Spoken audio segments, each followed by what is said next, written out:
Thank you, Ryan, and thank you all for being here, and certainly welcome the opportunity to talk a little bit about the weather here and from short term to long term. The weather outlook probably can give that in just a few minutes, and so I wanted to take this opportunity to really expand and dive a little deeper into last year.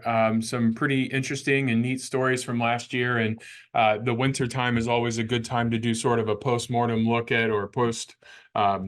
Production season look at some of the things last year and hopefully help you make some connections with what you saw, some of the impacts, the good, the bad, and everything in between here. So certainly welcome this opportunity to be here with you today. And yeah, we'll probably touch on the groundhog just a little bit today for sure. So stay tuned.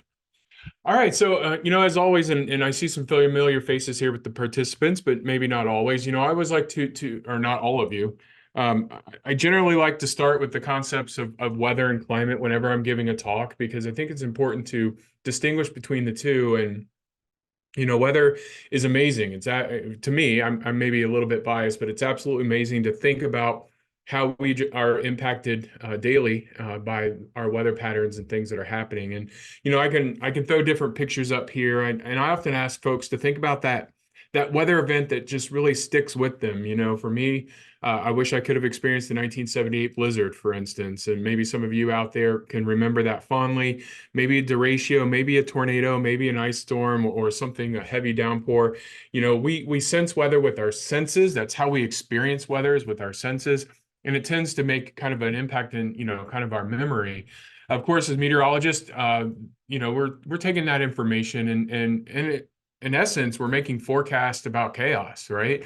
Probably a lot of folks getting tired of me saying this, but more often than right, most of the time, meteorologists do a pretty good job of that forecast. It's not perfect, right? Certainly, but it certainly gives us a lot more information than we had, say, 60 years ago when we think about these forecasts and throughout time. But again, we are forecasting chaos, right? So whenever you think about a weather outlook and what I'll give you at the end of the presentation today, there's still a lot of unknowns and uncertainty there that will be part of that outlook moving forward.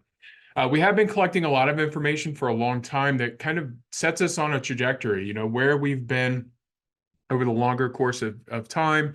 And we could always contextualize our agricultural production throughout that time frame as well. Certainly, things are getting warmer, and we'll talk a bit about that kind of in the middle part of today's talk, kind of review those longer term trends as well, which I also think are important for us. And obviously, it takes some interpretation of that data into useful and usable information. Hopefully, that's what you find with Extension. I certainly know that that's what we try to do. And weather and climate data are very much a part of that story as well.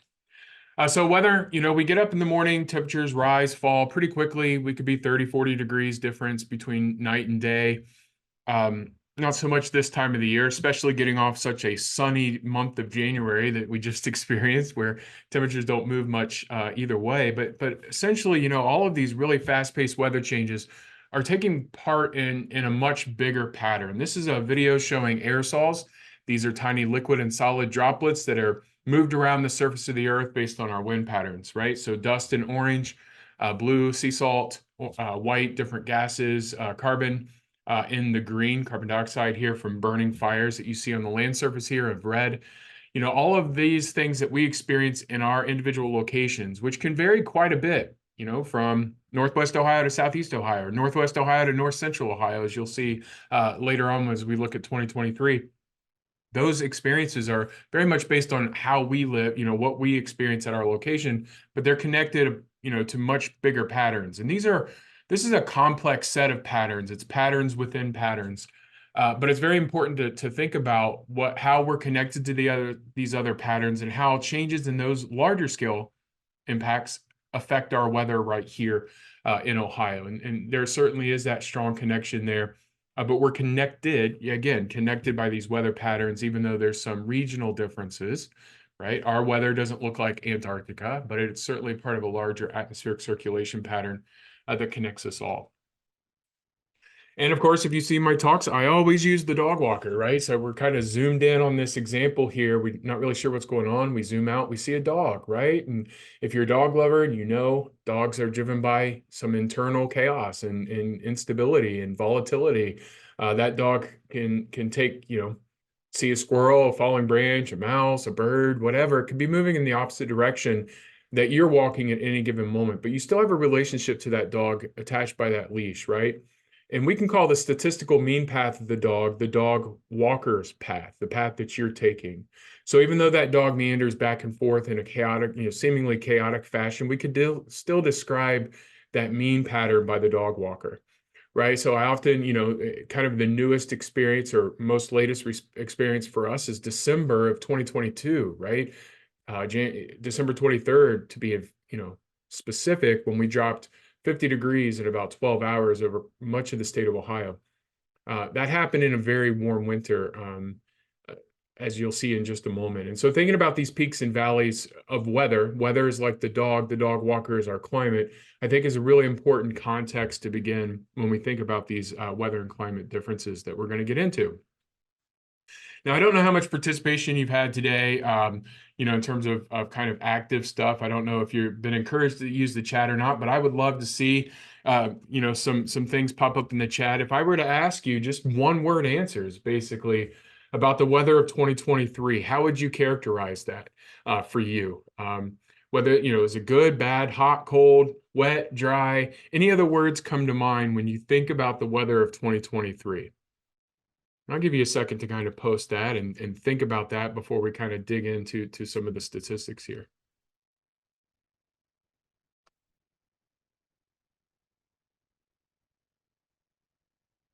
All right, so as you still want to put things in as we go along, that's great. But if you said that it was a warmer than average year, you would be correct. Certainly warm conditions across the state of Ohio, anywhere from 1 to 3 degrees above average last year, and that's January through December, so the whole year. And you can see the figure on the left-hand side looking at that departure. And of course, it could be a little bit more in certain areas, a little bit less in others, right? So this was actually our 4th warmest year for the state of Ohio since 1895. So if we stack up all of our years since then, since 1895, last year was the 4th, and I did see the word smoky put in the Q&A. Absolutely. We're going to get to that today as well. But yeah, 4th warmest year on record. Overall, it was the 49th driest year as well. And that's a little bit different than we've experienced for many years of the last decade or so. A bit on the dry side, but there have been 48 drier years in Ohio's history since 1895 here in terms of that quantity, that ranking. But you can see much of Western Ohio, Southern Ohio, and even Eastern Ohio was really below average, anywhere from 3 to upwards of even 9, some places 12 inches below average for last year. Cleveland area, North Central Ohio, pretty wet, especially in the summer. And we'll break down the seasons just a little bit as well. Now, again, we don't really feel this because we don't really live in this kind of realm of experience, right? So we want to break this down a little bit more and look at these differences. And I'm going to kind of pull this back. I'm going to look at 2 different locations. This actually should be in Salina, not in Lima, because we're going to look at Salina in West Central Ohio. And then we're going to look in Southern Knox County. We're going to look towards Centerburg, right? And you can just see on the precip map, very different locations in terms of that precipitation departure that's really going to stand out for folks. So again, how localized is this information? How localized are the impacts? And our experiences of last year, I think, is really important. So again, if we look at Salina and Centerburg here, we can look at last year's average high temperature, low temperature, mean temperature, and the total precipitation, right? Big differences, right? When you look at things like precipitation, not so much temperature. Both were between 1 to 2.5 degrees above average, depending on the high, low, or mean. But then you look at that precip, right? Just over 33 inches in Salina, which was about 6 inches below average for the year.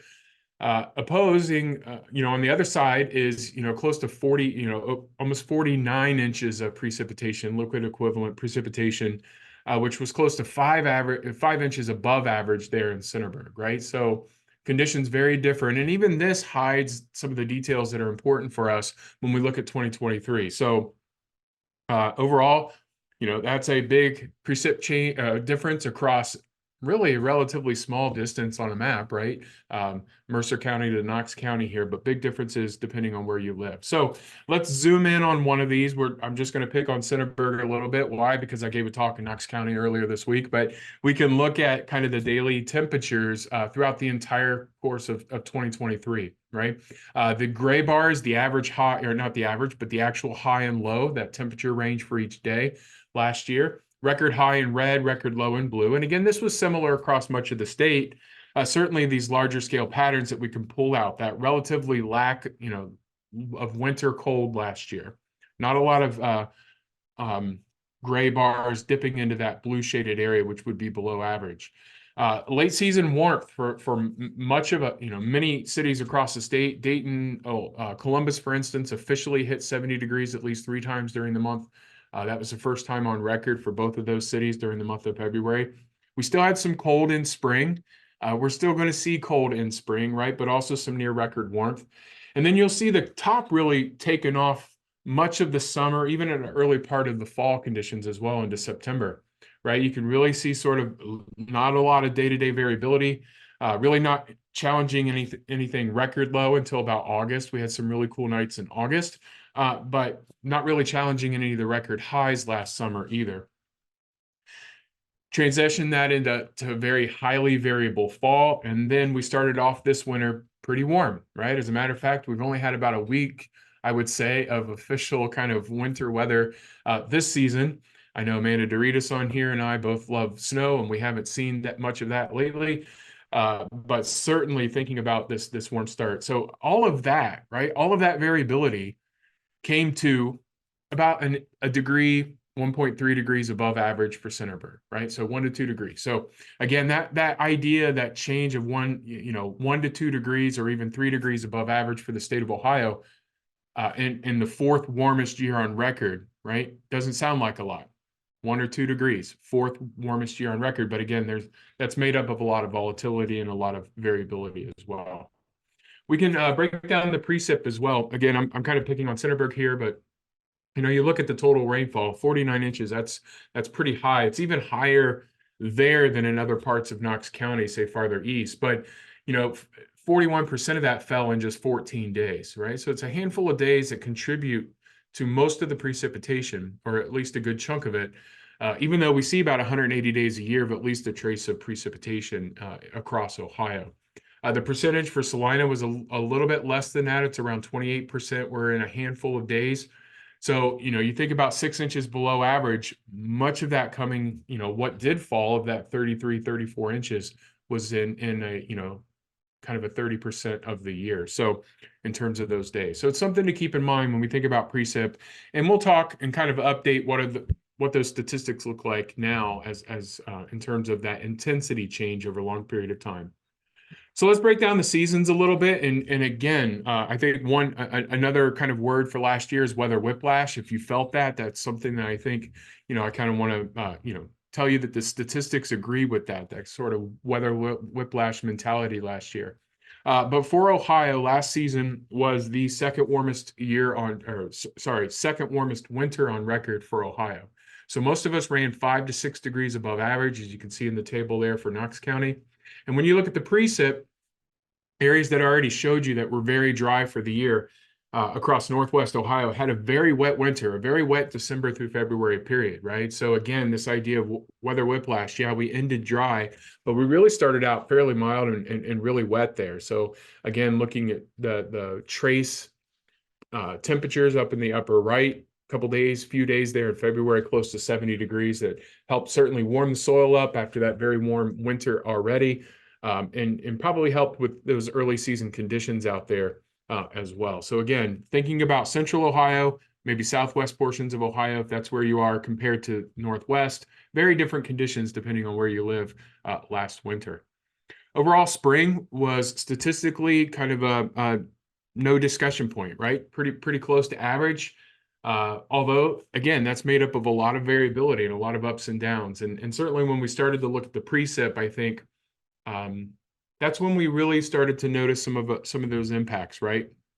Or at least the beginning of those impacts that are taking place. So most of the state was dry, but we had pockets that were even dry in the winter, now a little bit wet in the spring. Overall in kind of Knox County area, about an inch above, but temperatures were close to average if you look at that 3-month period. So I want to kind of break that spring down just a little bit. 38th warmest, 38th driest, and again, freeze dates were about correct for, about climatologically average last season with those mid to late April last freeze dates. So let's spring off that a little bit and break it down even further and look at the month-to-month variability that we saw last spring, because it set us up for obviously things that came along, especially in May and then into the summertime. So the left three figures here show temperature departures compared to average, the 30-year mean, 1991 to 2020. The right three figures are showing the monthly precipitation departure in inches there. And so you could see March and April were relatively mild, close to average or a bit above average across much of the state. When May, we really started to see those cool conditions. So most of our area was, 1 to 3 degrees below average in the month of May. Combined with that was very different precipitation regime as well between earlier in the season in March, especially in Southwest Ohio that picked well up, over 4 inches there. Across Southwest Ohio, but still that was, just below average in a lot of locations. And then by April, you can see we're not really picking up very much precipitation at all and starting to run those deficits of 2 to 3 inches in the month of April, and then really getting down there above 3-inch deficits in the month of May, especially, sort of those first well, really most of the month of May, relatively dry again. So thinking about what we saw in early part of the season in Northwest Ohio, getting into now May, where we're running 3-inch deficits, not a great time, right, to be running those precipitation deficits when we want these seeds out of the ground and things to emerge and get strong roots and those sorts of things. So we certainly started to set up some of the conditions I think that we saw as we moved along in the season. I got this idea from Vinayak Shetakar and kind of presented this at our Climate Smart, to kind of break down the 3-week period of May 15th through June 7th here. And you look across the state, you can see only 5 to 25% of normal precip, sort of that where we already saw, I showed you Knox where it was, 49 inches this year. To think May and at least this part of the year was so much below average is pretty astounding. And you could see the corn progress, the percent emerged on May 21st here, certainly lagging behind the 5-year average, as you can see about 5% across the state. Soybeans were doing a bit better. They weren't behind that 5-year average at this point.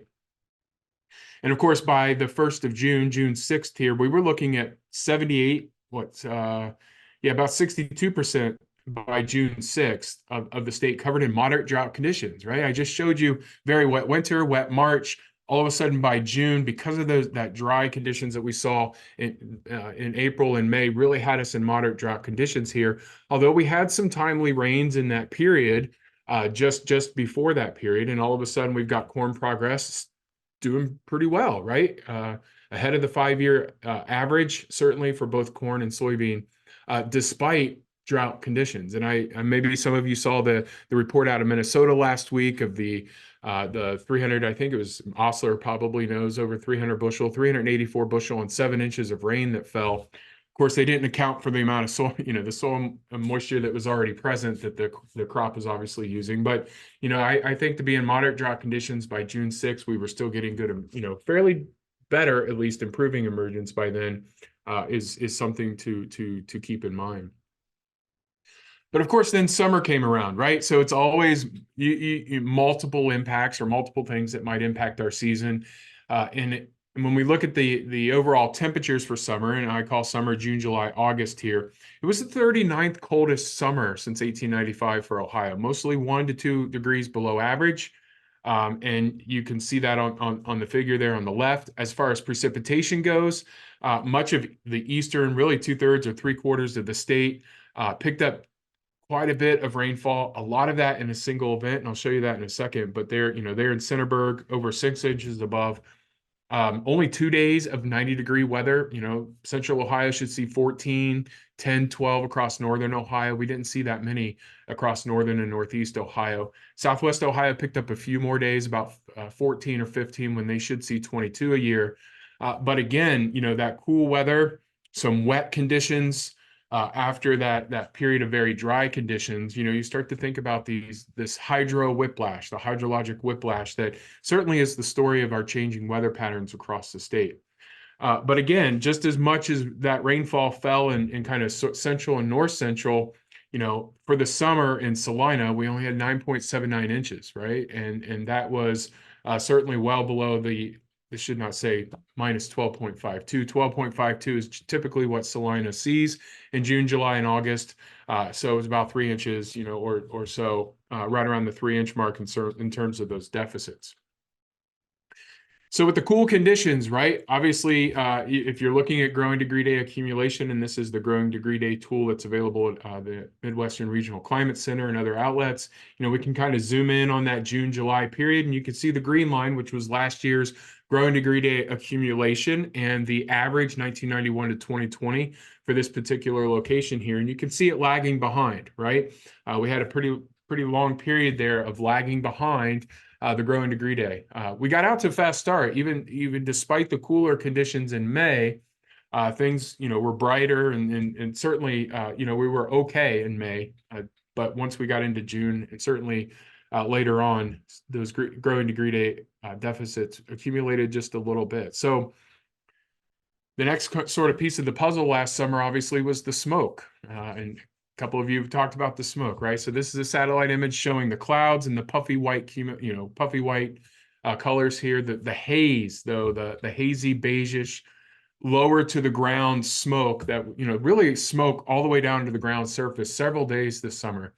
We see wildfires out west, Western Canada, and we had some of those this year as well. They often bring elevated smoke in our atmosphere, but with a lot of fires in Quebec, just to the north of us, we had some really thick smoke down to the surface here. So I also like this image, which really shows, that smoke, really dark, thick haze across southern Canada being wrapped around this system multiple days throughout June and July. And so we obviously received a lot of questions about what was the impact, right? What was the impact of smoke on the growing degree day kind of slow progress of those accumulation of the growing degree days?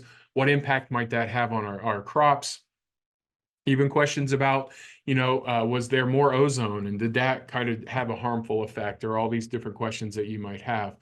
Certainly what happened in Canada did not stay in Canada. We know that the air quality was into values that was unhealthy for all of us. You combine that smoke with a couple of really heavy inversion days, so temperature inversions where temperatures increase with height. That smoke's not able to really mix out of the atmosphere. You get volatile compounds close to the surface. You could smell that in the air for several days. Obviously folks are going to think about what is the health impact, not just on our crops, but also on us as well. So Alex Lindsay, Osler, Ortez here, and I have been kind of exploring this topic and obviously responding through our Corn newsletter about some of these questions and thinking about this one question about how optically thick was the atmosphere. Obviously smoke, obscures the direct radiation. That's really what this image on the left is showing, and we can measure what we call the aerosol optical depth. And that really is just how much does that atmosphere, right, scatter or absorb that light by these particles throughout that vertical column of the atmosphere. So, that thick smoke really decreased the amount of direct solar radiation, but those smoke particles and other gases, they absorb it, they reflect the light, it becomes more diffuse. And so the idea, what you see on the right, this is a satellite kind of monthly composite of the aerosol optical thickness across our Great Lakes region for the month of June. And you can see the dark reds. These are really big numbers, right? These are numbers that get up into the 0.8 to 1 kind of, this scale is from 0 to 1. If you've got a completely kind of obscure atmosphere here, it's pretty thick. Anything above 0.4 would be a hazy day. And so thinking about, what was the impact of this on our crops, I think is something that Alex and Osler and I are trying to pay close attention to. And this is preliminary research, and Alex has allowed me to share this. We're hoping to get this published. And I'm not the expert, obviously, on some of these things about daily light integral. These are the number of, photosynthetically active photons and photothermal quotient, which really characterizes the amount that's available to plants. But that's what we're getting into, because what we've seen, obviously, if you look at this table, and there's a lot of numbers, let's kind of focus in on the last station here, OARDC or Worcester. You can look at the DLI change relative to the last 10 years, the total monthly GDDs, and also this PTQ value. And so if you look at the GDDs, May, June, July, August, running anywhere from, July was sort of that a little bit less. We were only down about 2 percentage change in the growing degree days, but certainly in May and June, growing degree days were down, right? However, if you look at things like the daily light integral here, anywhere from 3 to 9% of below average, reduced from below average, but also the photosynthetically the photothermal quotient as well, and kind of making sense of these numbers, right? We basically kind of the analysis is we spent a lot of days at each growth stage, right? Because of those reduced growth rates from the slower GDD. But the question was, how much was that percentage change of growing degree day accounted for by the smoke? Well, we've got I would say an empirical estimate of how thick that AOD, or that atmospherically, that optical depth, is to temperature change. And so to the best of our knowledge, we've been able to deduce that about 9 to 12, or roughly 10% of that growing degree day or lack of growing degree day accumulation in the summer was directly because of the smoke, right? But that leaves 80, 90, 90% of the lack of growing degree days to some other factor. And what is that factor? Well, it's the weather, right? It's the weather pattern. And so what you're looking at here is the difference with the atmospheric circulation, specifically the near surface winds. And what it's showing is a couple of things. One, the magnitudes are displayed by the colors here. So a little bit stronger of a wind component. And that component, the arrow, shows the direction. So you can see a lot of the north to south pointing, southward pointing arrows there across the Ohio Valley, just for June on the left, and then the June through August period. So our atmospheric flow was abnormally northerly, abnormally out of the north. And it did two things to our summertime. One, it brought cooler, mostly drier air to the Great Lakes and the Ohio Valley region. And because the fires were actively burning in Quebec and north of us, it actively brought the smoke down. And both of those things, the atmospheric circulation, the abnormal atmospheric circulation, brought the cooler air, slowed GDD growth, and then the smoke that also further contributed that 9 to 10% of the growing degree day accumulation lack. So that's kind of the story, and hopefully that makes sense, and we can talk about that more if you wish as we go along. The other big story of the summer, again, because we didn't really have a lack, we did have a lack of heat. We did have a heat dome sort of move into the region, got into Southwest Ohio. We thought we might hit 100 degrees for the first time since 2012. That really didn't materialize. We got into the mid to upper 90s in places. But to the northeast, along that high pressure ridge, we had a complex of systems, really a complex system of systems, August 23rd and 24th, that brought some tremendous amount of rainfall totals here. So particularly Knox, this was 4.84, close to Fredericktown here. 29% of all of the summer rainfall fell in just this one event, 4.22 there in Mount Vernon. Go farther north into places like Ottawa County, 6.6, 7.12 in Lorain.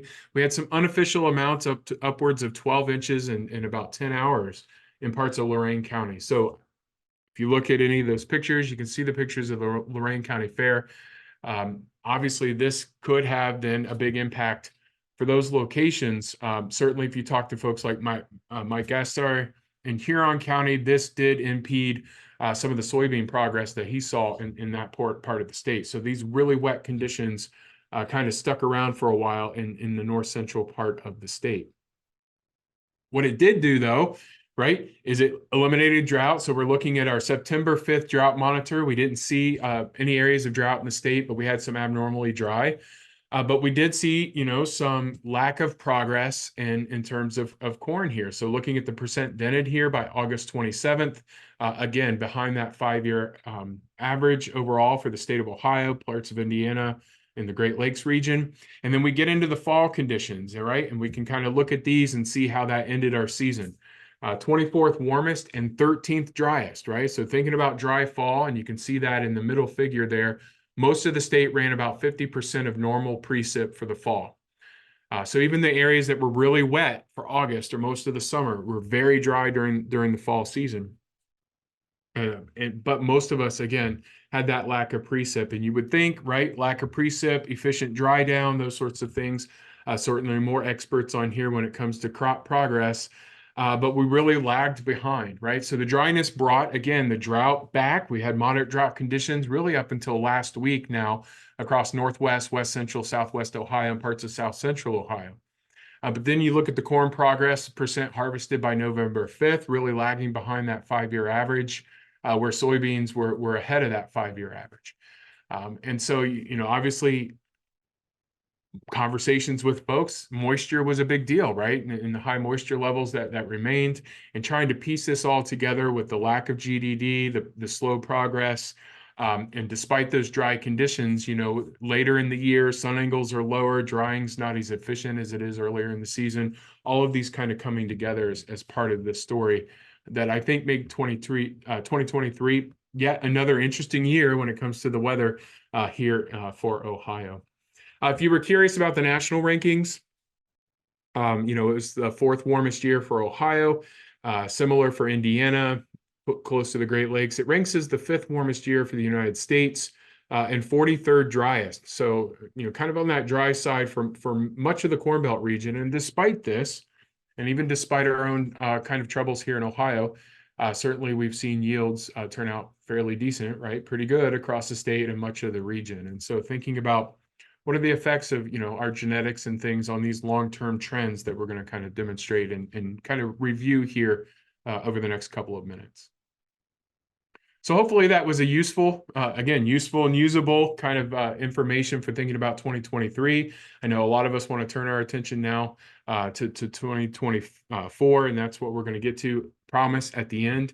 But I would like to spend a couple of minutes kind of updating what those longer term conditions are, maybe for those that haven't seen this presentation before.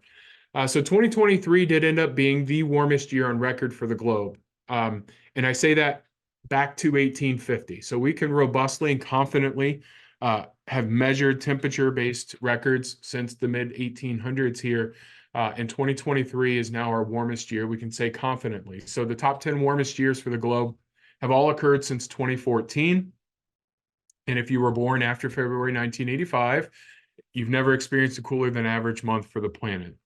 We can also say confidently, based on our scientific record, that the last decade's been warmer than any period over the last 125,000 years. The importance for us here in agriculture is the rate at which the transition is happening and the speed of that warm up globally has accelerated since the 1980s. And the other thing is that not all areas are warming equally, and that can contribute to kind of different conditions, again, depending on where you are across the country. We did have our 5th National Climate Assessment released. I had the honor of being the Midwest chapter lead author. So if you want to dig into a lot of stats and details, but even read kind of the Midwest impacts, you can do so and think about some of, beyond agriculture, but agriculture, infrastructure, water quantity. There's a lot of impacts, obviously, from these long-term changes, but temperatures across the United States have generally warmed. Most of the surface is warmer, but not all. There are pockets that have cooled compared to the early 20th century. And again, that's a long time frame. I'll kind of zoom in on the last 40 years since 1980 here in just a moment. Precipitation has increased as well, generally increased across the eastern half or 2/3 of the country, but decreased across the western portion. Now, again, just to drive home that weather, that dog walker versus the dog, right? What's happening in Southern California this week? Deluge, right? Storm after storm, multiple flooding events. But again, this is in the context of much larger time frame where we have seen kind of this decreasing precipitation over this part of the country here over the last 100 and 125 years. We can compare the last 2 normal periods, again, kind of honing in since 1980 to think about long-term impacts on agriculture. We've generally warmed. If we take a difference between these 2 30-year periods across the country, most of the United States is warmed. Here in Ohio, our annual average temperature is about a half to 1 degree warmer than what we would have classified it as even 5 years ago.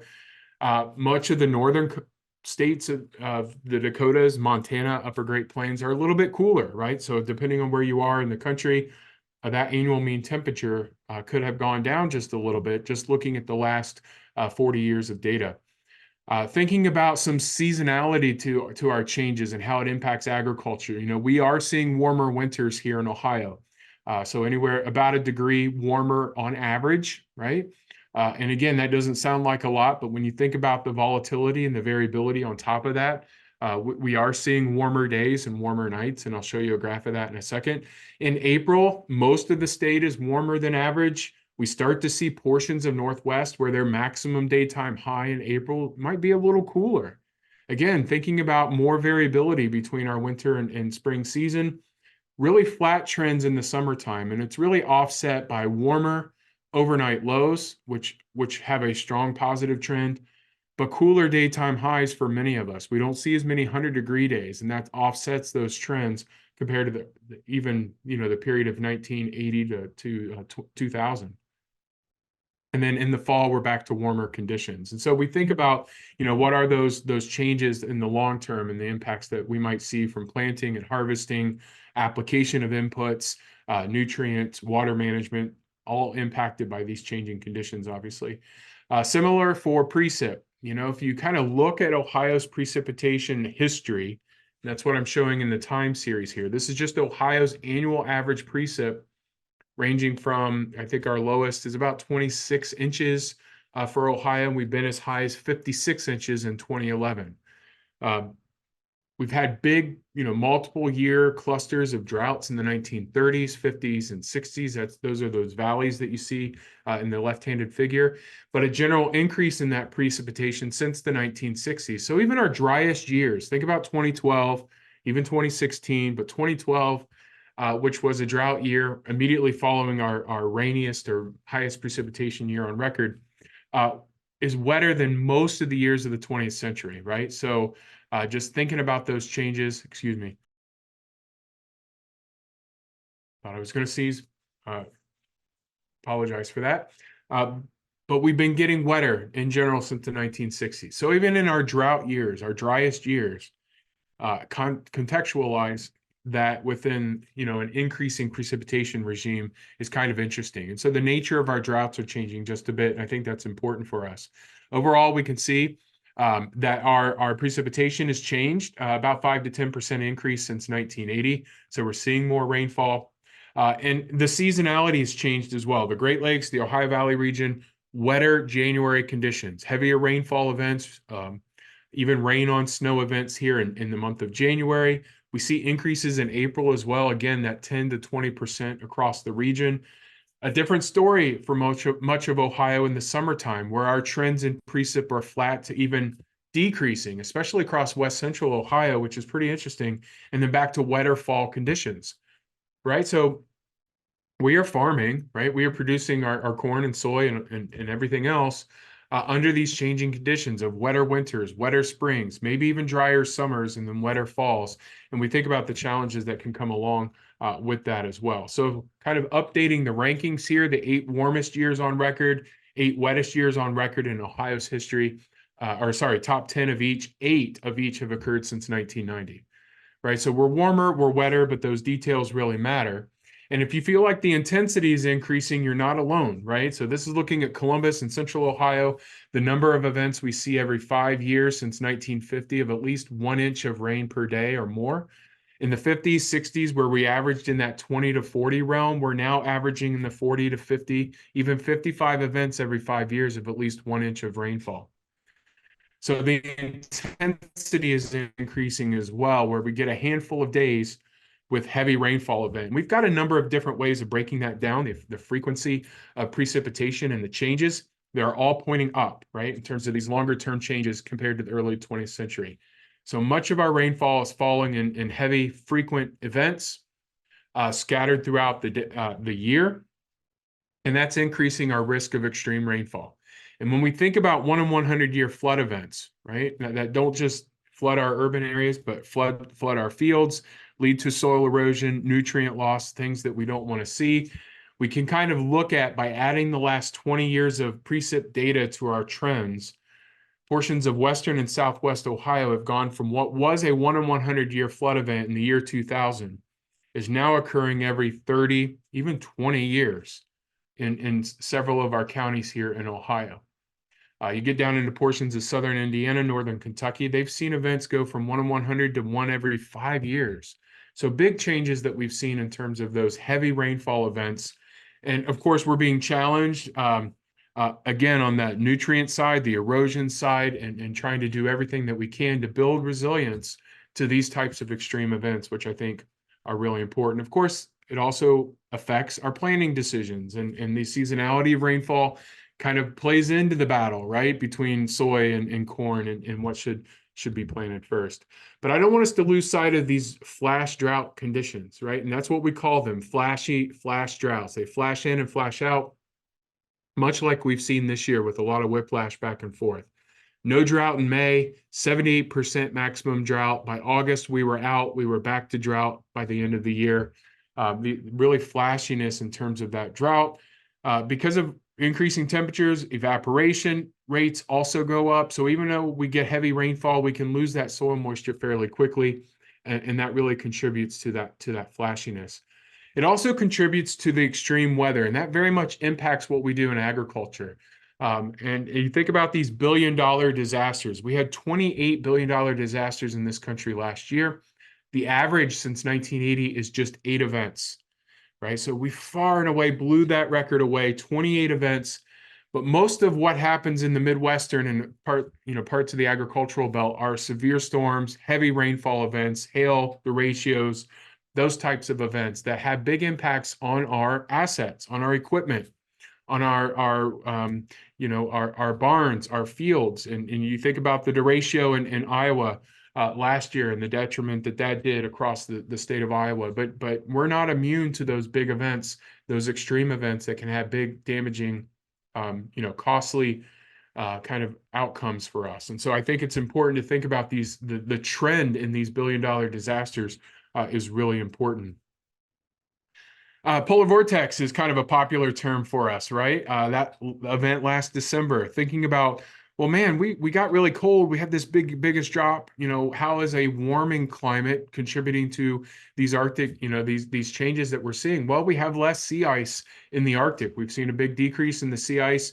That means the ocean is open. It absorbs more energy because it's a darker surface.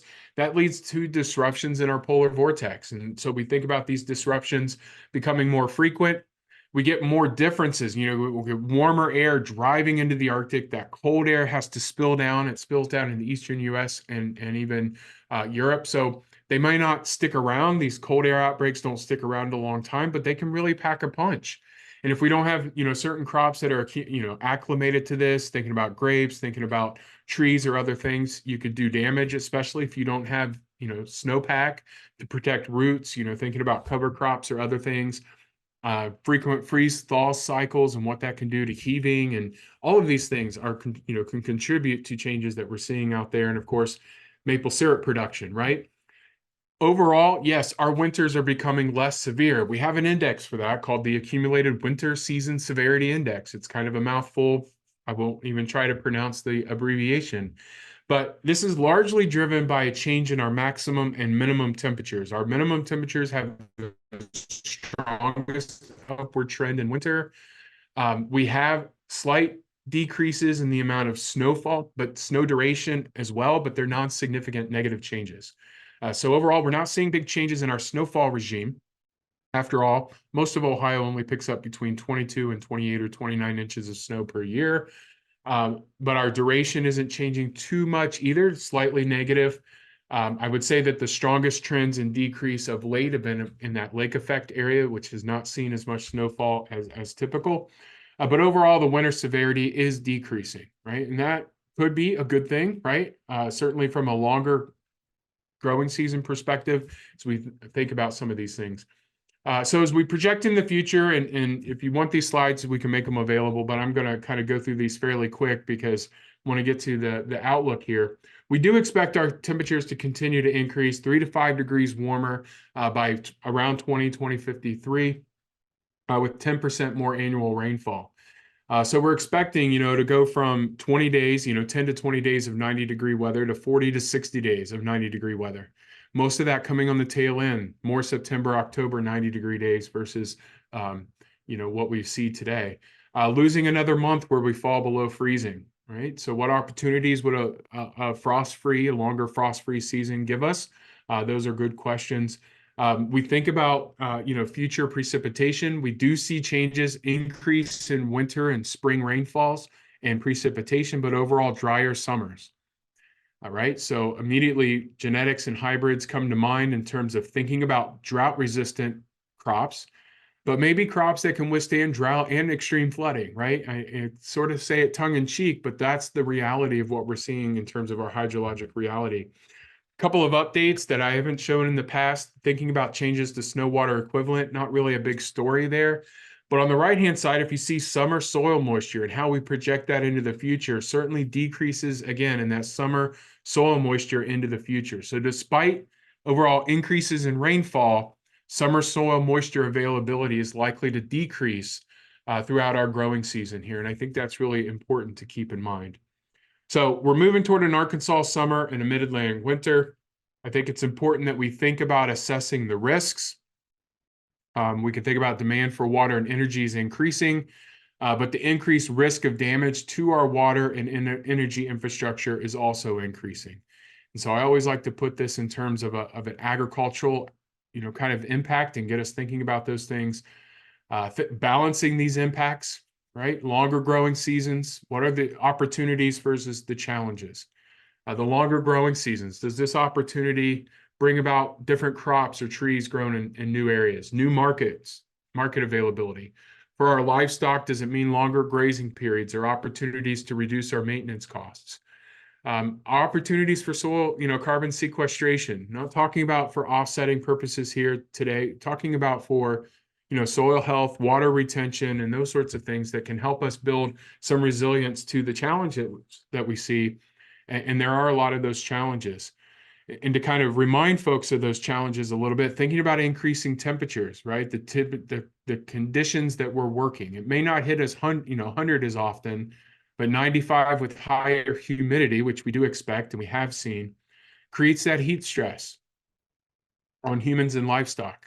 Maybe challenges food productivity, reduced quality, or changes in the growth stages and increased weeds and pressure, insect pressure, right? Again, a great tool for those to use from the Midwestern Regional Climate Center on looking at your individual counties, sort of last spring freeze trend, first fall trend. Here, most of us have seen a 22 to 28 day increase in the growing season since 1950, right? So you can go in and look at your individual county. There is some variability across the Great Lakes region closer to Lake Erie, but most of the state has increased that growing season length. As we increase that growing season length, we get more, right, opportunities for insects and pest pressure. And so there, is ongoing research thinking about corn earworm and potential increases in overwintering there. Fall armyworm, tropical insect, it comes into this region, but if we have warmer falls, do we get multiple generations with some resistance? How does that then play into, different impacts from an agricultural perspective as well?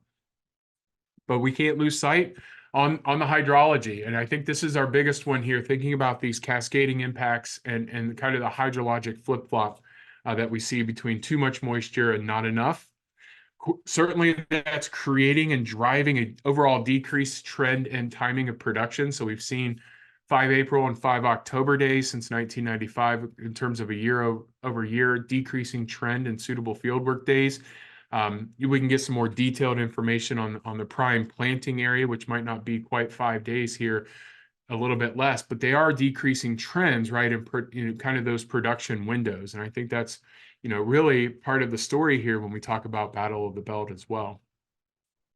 I'm going to skip a few of those, and there is hope, and I think part of this is just to drive conversation and thoughts around adaptation, which is a very personal thing. But I also think a lot of what we do, from plant resources, farm management, water management, nutrient management, pesticide, all of that stuff, uh, these changing climate conditions just make it that much more important that we're paying attention. Small tweaks to improve effectiveness, which a lot of you do, and kind of apply some on-farm research and other techniques that have been shown, but then also some new crazy ideas might be just a smaller piece of the pie when we think about maybe an Arkansas summer into the future. But I think we really need to adapt to a changing water cycle. Part of that could be deciding what to plant, when to plant, strategies that slow the progress of water, improve irrigation efficiency maybe into the future, or controlled drainage structures, all part of that. I always kind of kid with farmers, right? And everyone in between, master gardeners and the green industry. I hope you love managing weeds because they're not going away, right? And we're likely to see those continue to take advantage of those conditions out there. A lot of us obviously very much concerned with soil health, and that's part of that adaptation and mitigation. Genetics are a big part of this as well, and diversity of plants and being flexible. And of course, better feed and feed quality for livestock goes a long way to the mitigation side of decreasing emissions, so that we can help on that side as well.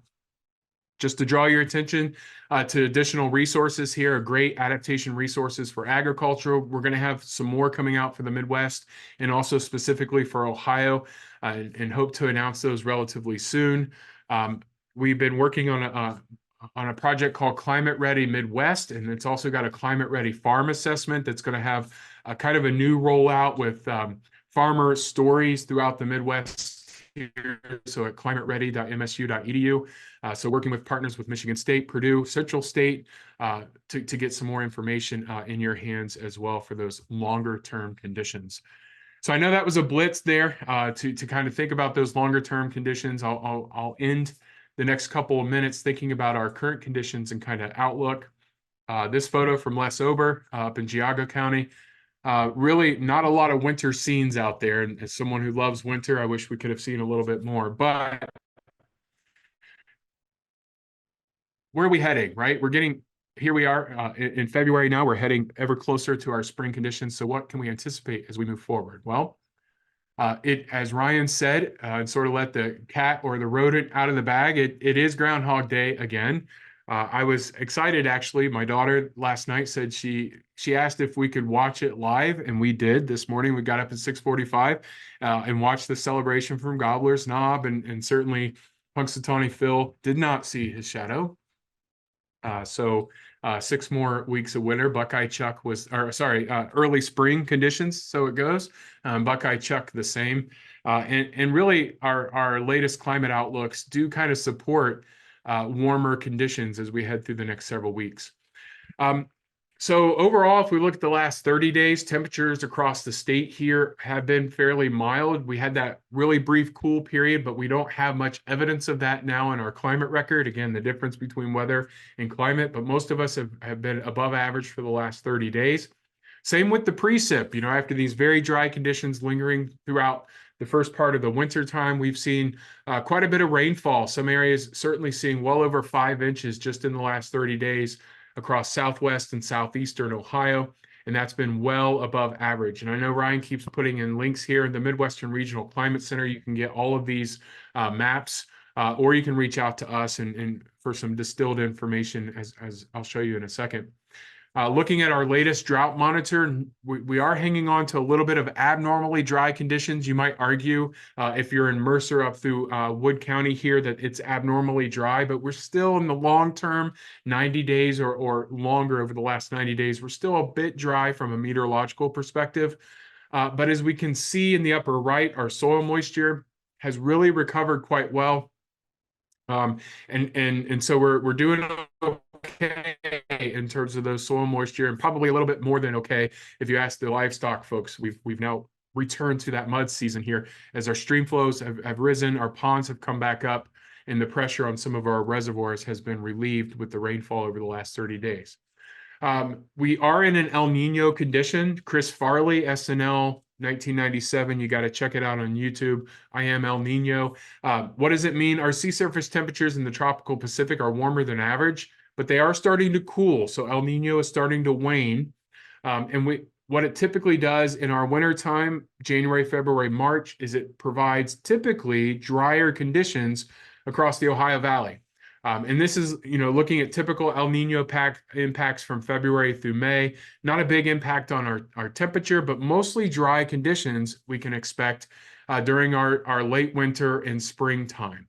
Now, again, this is typical El Nino or what we've seen historically. It does not mean that it's going to be dry this spring.